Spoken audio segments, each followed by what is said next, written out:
Andrew, what was that? That was me practicing my French horn for the new intro music. No, we talked about this.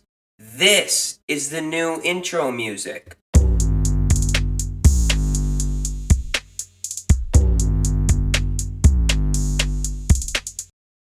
Hello, all you Talking Sports fans. Welcome to episode 16 of Talking Sports with Miles and Andrew. I'm one of your hosts, Miles Schild, and right next to me is my co-host. I'm Andrew Volkman, everybody. How's it going? Great. We have a packed episode, and as you heard in our intro, which is new, we got some different things going on here around the studio, so you can expect bigger and better things coming out of Talking Sports. So you guys are going to have to let us know down in the comments what you think of all these changes. Do you like them? Do you not like them very much? But let us know down in the comments, and we will listen to them. Yes. We love reading your comments. Love them. All right, so starting off. Well, actually, let's talk about what we got today. We got QAQB, Schild Spicy Situation. We're talking about NFL, NBA, golf, fighting, everything. We got a lot to talk about. Starting off our news segment, news around sports. We got Scottie Scheffler, the PGA Tour. Scottie Scheffler picked up his second major of the 2025 season, winning the Open earlier today. Congrats to Scottie Scheffler. Yeah, congrats. He's one of my favorite golfers, even though I am not personally a golf guy. I do not watch a lot of PGA, but I would consider him to be one of my favorite golfers in the world. I don't know. I'm a Rory McIlroy guy. I like that guy. Yeah, he's very popular. Very popular. I know Rory McIlroy is very popular, along with someone like Tiger Woods. Yeah, Tiger Woods is the face of golf. Other than golf, though, we did have a very intense boxing match between 46-year-old Manny Pacquiao. He fought Mario Barrios. This was a very intense fight, even though Manny Pacquiao did look slower. The match did end in a majority draw. All right. There was 3 judges. One judge did side with Barrios, but the other 2 called it a draw. So that's what happened around the fighting world. I'm getting major Jake Paul versus Mike Tyson vibes here. Yes, that definitely was not as big as a spectacle or a show or anything. It was a real intense fight, but congrats to him just even staying in there at 46 years old. Yeah, definitely. Now moving on to the world of IndyCar. Pato O'Ward picked up the win earlier today in Toronto. Congrats to Pato O'Ward. He has definitely been the heavy favorite in the world of IndyCar. He's definitely taken the reins of the superstardom in IndyCar over guys like Joseph Newgarden, I believe Alex Palou. But Pato O'Ward is a quick rising star, and I would not be surprised if maybe I have to convert to IndyCar instead of NASCAR to watch Pato O'Ward. And I have heard some rumors in the NASCAR world that a couple IndyCar guys might be considering the move to NASCAR, actually. So, interesting. Guys like Will Power, he's a veteran. For those of you who do not know very much IndyCar, Alex Palou, I believe, was also interested in maybe giving a shot at NASCAR. But, so yeah, overall, there's some rumors going around that some IndyCar drivers might be considering the move to NASCAR. Maybe not full time, but maybe getting a one-off start here and there.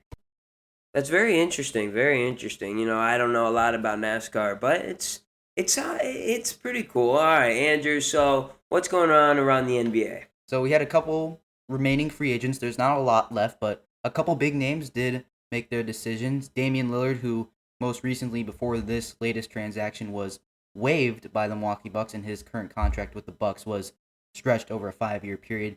He is heading back home to Portland and the Trailblazers on a 3-year, $42 million deal in total, I believe. That's roughly, I believe, around like $14 million per year. With a no trade clause. With a no trade clause. I did not read that, actually. Yes, so no trade clause. So he cannot be traded out of Portland again. I did see an article on CBS that the Dame signing was one of the 5 worst signings in the NBA offseason this year. So I partially agree. I think if there was the no trade clause, if the no trade clause wasn't in that contract, I think the contract would look a lot better. But what do I know about that kind of stuff? It to me looked more like a sentiment. True. Thing. It was bring him home, but for Dame, he's never winning a championship. Hey, it's fine. Like, I think at this point in Dame's career, he went ring hunting with Giannis and the Bucks, and now he's just going home. he gets to go play with Scoot Henderson. Scoot Henderson can kind of get the mentorship from Dame.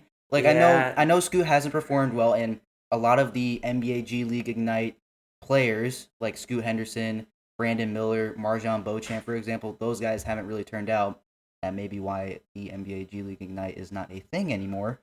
But I think Dame mentoring Scoot Henderson, I think that will help elevate Scoot Henderson's career a little bit more.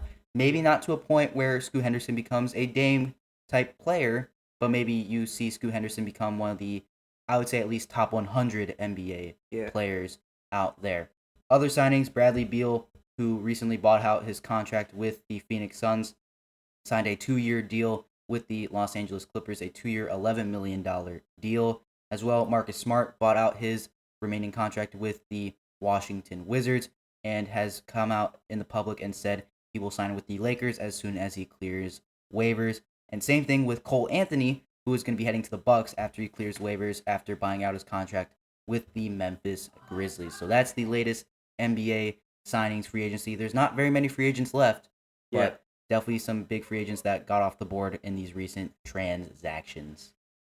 Yes, but Chris Paul's still on the board, so, I mean, who knows? I saw the Clippers are interested in bringing him back home, so we could see a Dame Lillard going back to his home, Chris Paul going back to his home at the end of their careers.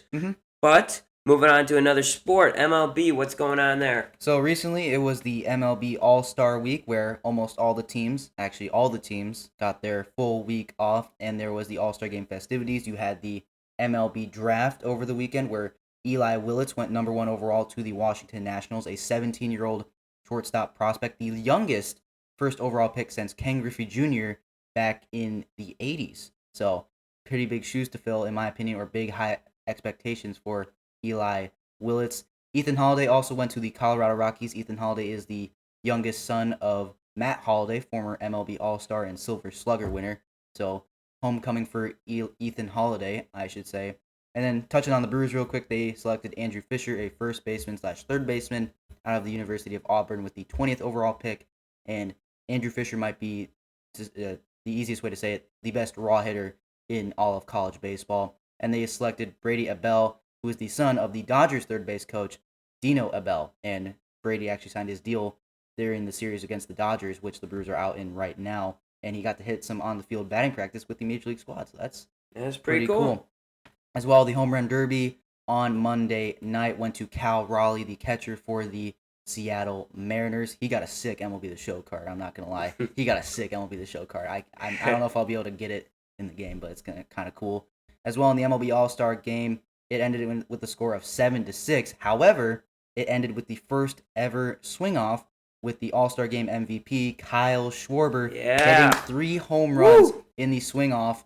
So that was electric. That was really electric. It was almost like a mini home run derby. It was awesome. It was really cool, and a lot of people are like, "Whoa, this is cool," and I really think so too. We couldn't watch it because we were actually playing our own baseball games. I watched it. Oh, you did? I did watch it. Oh, I didn't watch the first part of it and really all of it because I was tired after our own baseball games. But yes, I got to say the swing off was insane. I loved it. I did see a little article that some people are like, hey, maybe this should be brought into the actual MLB games. That's a controversy. I think that maybe the swing off should be reserved for games like the All-Star Game. Also, in the All-Star Game, they debuted or brought up the ABS, the automatic ball system, which is basically a computer and AI with an AI strike zone, so they get to tell whether it's a strike or not. And if this does get put into the actual MLB in 2027 or 2026, excuse me, you'll see pitchers or hitters tapping their head in challenge of a call. So just want to get that out of the way. So they debuted this back in spring training. I would hate if that happened. Yeah, the umps add an extra. I would think piece to the game. The other thing, I was talking about this with someone else after one of our baseball games, that I don't think the ABS system will get it right every single time though. Right. There will be one point that it'll get a wrong call, which I think will be kind of hysterical. I'm not gonna lie. And I think that on the field umpires will still be a thing. I think the home plate umpire will still be there. It's just the automatic ball system is going to be there if you want to challenge the call. So okay, I'm okay with that. I think that's what the MLB will go with for the automatic ball system. So that was a thing that was in the MLB All-Star Game. And there was also a big discussion over the week about Jacob Mizorowski, the Brewers' superstar pitcher, Yeah. making his first All-Star game in the record amount of games started with 5. That beats Paul Skeen's amount of games started before he made his first All-Star team with 11. Yeah. And a lot of people were upset about it, mostly Philly fans, because Christopher Sanchez, the lefty starter for the Phillies, got snubbed. So what do you think, Miles, about that? Listen, I would love to say no comment because I'm not going to complain that Jacob Mizorowski got an All-Star appearance and he got to be in the All-Star because that's great for the kid, right? He comes up, and as a Brewers fan, I loved it. I love to see because I've seen Jacob Mizorowski pitch, right? And he pitches gas. I give him 5 more starts and this wouldn't be a problem. Yeah. Now, Christopher Sanchez, though, if I was a Phillies fan, I would be very upset because Christopher Sanchez probably did deserve it stat-wise more than Jacob Mizorowski did. But I have no complaints with Jacob Mizorowski making the All-Star game. And, he did great. And I'm very excited for Jacob Mizorowski. I agree. But as an MLB fan, in general, I do have to say that maybe Mizorowski should have waited till next year. I'm just going to say that. Because he's probably going to end up getting 15 starts by the end of the year. And I do think Christopher Sanchez should have got it. Because we got Trevor McGill in the All-Star game. Freddie Peralta was also in there. So maybe, in my opinion, Mizorowski maybe should have been omitted instead for Christopher Sanchez. But you never know. It's in the past. We'll move on to next year. Maybe Christopher Sanchez will pitch better and actually makes the All-Star team as the Phillies representative. Now, real quick, talking about the Brewers. The Brewers are 58-40 entering play today. I think currently they are down against the Dodgers. Oh, no, excuse me. They are tied 3-3 in the bottom of the 4th with Jose Quintana on the mound against Freddie Freeman right now. But the Brewers are on a 9-game winning streak, and they're the first team this season to have multiple 8-game-plus winning streaks. So that is a very impressive feat. The Brewers are only a game and a half back of the Chicago Cubs for first place in the NL Central. And more recent news, unfortunately, Sal Frelick went on the IL with a grade 1 hamstring strain. However, it's not that bad. He's been up and around, jogging on the field. Most likely, hopefully, a rehab assignment will not be needed, and he can rejoin the big league club on the field within 3 to 4 weeks. Blake Perkins, though, made his season debut last night, and Blake Perkins is still looking like the old Blake Perkins. Still defense is really, really good. Hitting it's Blake Perkins. Yeah. You're not going to expect a lot with Blake Perkins at the plate, mostly bunting and stealing bases. But congrats, Blake Perkins, getting back on the field after his long rehab journey. Hopefully, Sal Frelick can get back soon because he's a big part of this Brewers team. Yeah, the Brewers have been great. Fun to see. All right, moving on to football. Mind you, we are still in news around sports, so we'll get it moving here. So, around the league, we had some contracts given out. First, our guy Von Miller, Super Bowl MVP. He's electric. He's a great player. Von Miller, 36 years old. Not recently, though. Because Von Miller hasn't really played that much. Yes, but he still was in top 10 for pressures. Yes. When he played. So I'm not going to count him out. 36 years old. He got a $6.1 million deal to go to the Washington Commanders. I am ecstatic about this, right? Give him Dan Quinn and a defensive-based head coach, and this is going to be so exciting. They already have one of my favorite old guy defensive players with Bobby Wagner. Mm-hmm. Now give them Bobby Wagner and Von Miller. Just imagine that those guys in their prime on that team. That would have been insane. Yeah. But even in their old age, football-wise, I still think they are going to be very important. And if Jaden Daniels doesn't have a sophomore slump like we've seen quarterbacks have. C.J. Stroud, right? I'm hoping Jaden Daniels can stay hot. And that team is a serious Super Bowl contender. All right. Another thing around the league, and we're going to be talking about the Steelers, but not Aaron Rodgers. We're talking about T.J. Watt. He got the contract he really deserved, which was he's getting paid $41 million a year for 3 years.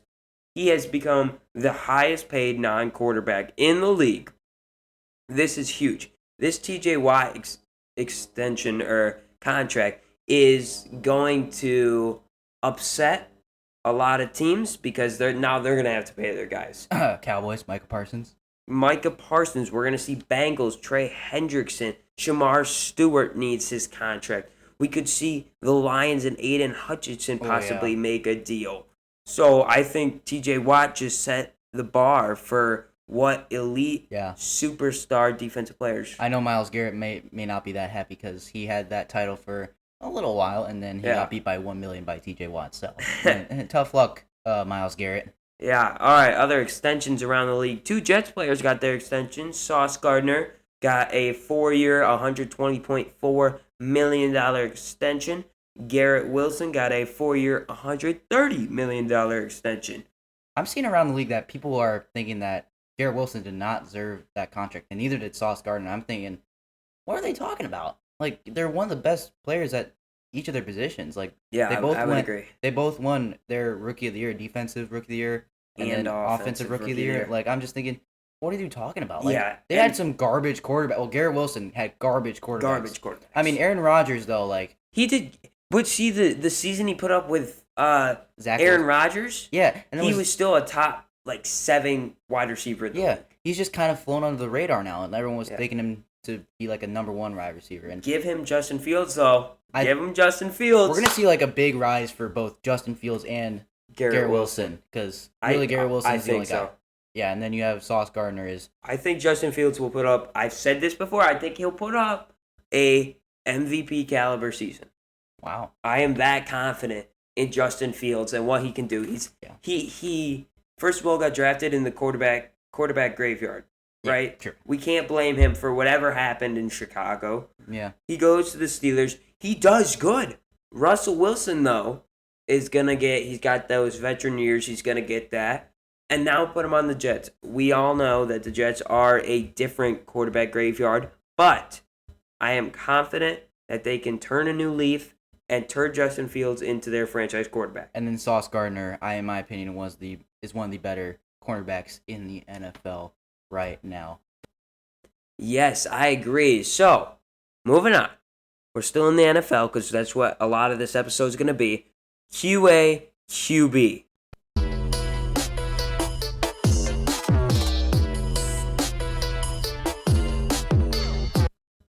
Welcome to QAQB. That new intro music was sick. Oh, yeah, I love it. Oh, man. That's one of our big changes to the show. Hey, thank you to our producers. They are great. AKA me.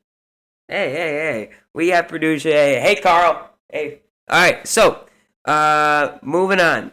We are doing QAQB. It is about Anthony Richardson. Yeah, Anthony Richardson entering his 3rd year in the NFL. Coming out of college of Florida, he was labeled as a project quarterback. Yes. And first season showed a lot of promise, like Cam Newton flashes. These were flashes of Cam Newton. Yeah. Except the only thing he doesn't have is the ability to not get hurt when he's flying around like that. Right. And eventually he had that shoulder injury, and heading into his 2nd season, it looked like it was just not the same. He had a league low 47.7 completion percentage rating. It was the bottom of the barrel. It was awful for Anthony Richardson. But heading into this year, though, he has a new coach helping him out, Chris Hess, and he is the man who helped Josh Allen become the MVP he is today. He turned Josh Allen from a 53% completion rating to a little bit above that, almost a 60% completion passer. So Chris Hess, hopefully he can help out Anthony Richardson, and maybe with the motivation of Daniel Jones breathing down his neck, maybe Anthony Richardson will rise to the occasion. Also, it looked like he got glasses, which might have helped him be a little more accurate. Yeah. We all know he's really good at deep balls, though, with Josh Downs and then Alec Pierce, another Wisconsin guy, Alec Pierce, right there. So yeah, I'm not 100% sold that any of this is gonna turn Anthony Richardson into a franchise quarterback. I think there's a lot of question marks around him, and I think there may be too many question marks. He hasn't taken the steps to develop. He's still so raw. He's still just raw talent, and they haven't been able to bag that. So, we'll see. Maybe they'll be the worst team in the league, and they'll draft famous Colts quarterback's nephew. Arch Manning. Maybe, you never know. But I think Anthony Richardson at this point has the ceiling of someone like a Jordan Love. Right now. Current Jordan Love. I think that's his ceiling. Current Jordan Love, that's his ceiling. Would you consider that a franchise quarterback, though? Maybe that's like lower level replacement, I feel like. Yeah. Maybe he'll reach the ceiling of like a Justin Fields because like they got similar skill sets. Yeah. Maybe in my opinion, like replaceable, but you have a guy that can lock you down for like 2-3 years. Maybe kind of like an Andy Dalton type of player, make kind of career arc for Yeah. Anthony Richardson. But I have high hopes for Anthony Richardson. I know I have a lot of Colts family, so I think they're all hoping for Anthony Richardson to succeed. So with Colts quarterbacks, we're moving on to something that also has to do with the Colts. My segment is called New Kids on the Block. Ooh, all right. All I right. like See, it. I like it. It's fresh. It's clean. All right. So, New Kids on the Block. Let me give you a little bit about it. It's about new quarterbacks in different places, right? So, we have a few teams, and they have quarterback competitions. Me and Andrew have both prepared for this. So, our first team, the New York Giants. Let me just give you a rundown of who is on that team. They have Jameis Winston, who was a former top pick for the Buccaneers. Yes. He is sort of bounced around the league. He is inconsistent, throws a lot of interceptions, but we love him. He's a great guy. He had the first 30-30 season ever, 30 passing touchovers, Right. 30 interceptions. Right. That's how much he passes the ball. So Right. he's definitely Malik Neighbors' favorite option at quarterback. I love Jameis Winston. All right, so they got Jameis Winston, Tommy DeVito, who has experience being a starter for the Giants. We got Jackson Dart, a bottom first round pick. But one of the top quarterbacks in this in this year's class. They traded up to get him. And then we have Russell Wilson. No introduction needed. Everyone knows Russell Wilson. So, Andrew, who is going to be the Giants starter? My prediction is good old Dangerous Wilson. Russell Wilson. Just say Russell Wilson. Come on. Dangerous. Oh, God. It's Dangerous. Come on. Oh, gosh.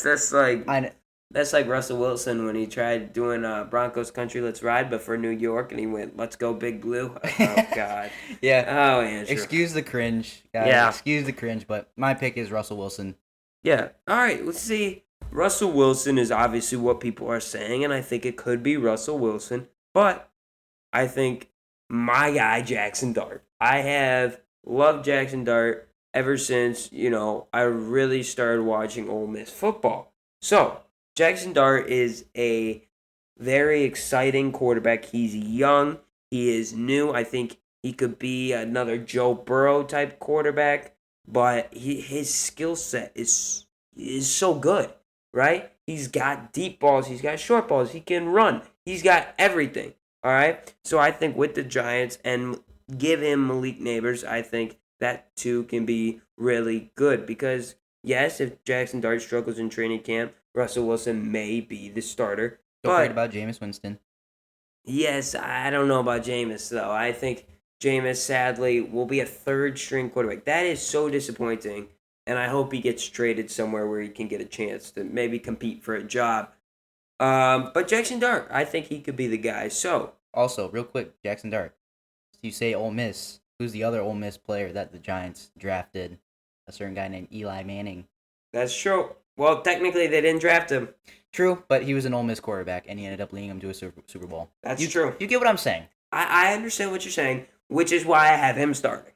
Fair point. Another Super Bowl quarterback right there in Jackson Dart. I am very confident that Jackson Dart will come out and be one of probably the best quarterback coming out of that 25 class. Yeah. Cam Ward also in that conversation, I feel like, should be mentioned there too. Yeah, but that's just because he's number one overall pick. Yeah, that too. But new kids on the block, moving to the next neighborhood, the New Orleans Saints. Andrew, who is going to be their starter next year? I have Spencer Rattler picking up the starting role. Now, my reasons are, even though Spencer Rattler might not be the flashiest quarterback in the world, Spencer Rattler, I'm going to lean on his experience a little bit more. And I don't think he's going to have a humongous leap in year 2. Yep. I believe Spencer Rattler is mostly a guy. He's going to be the starting quarterback on day 1. Do I think he's going to hold the starting job the whole year? No, definitely not. Yeah. Spencer Rattler is definitely a career backup type of player, but he's going to seize the starting job on day 1 because of his experience, because of his work with Chris Olave, Alvin Kamara.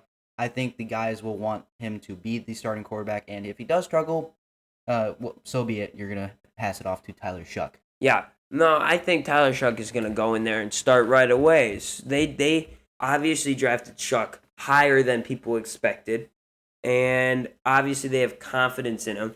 And Tyler Shuck's what, 26? He's 26. He's old. He's married. He's a family man, right? So I think that they're not going to waste any time because they obviously drafted him to be a NFL ready quarterback, and I think they will play him right away. Obviously, the contract shows that they believe he is an NFL ready quarterback. Yeah, he just got that fully guaranteed deal. Fully guaranteed, right? So I think they have confidence in him. I love Spencer Rattler, but as Andrew said, he's going to be a career backup, not a starter.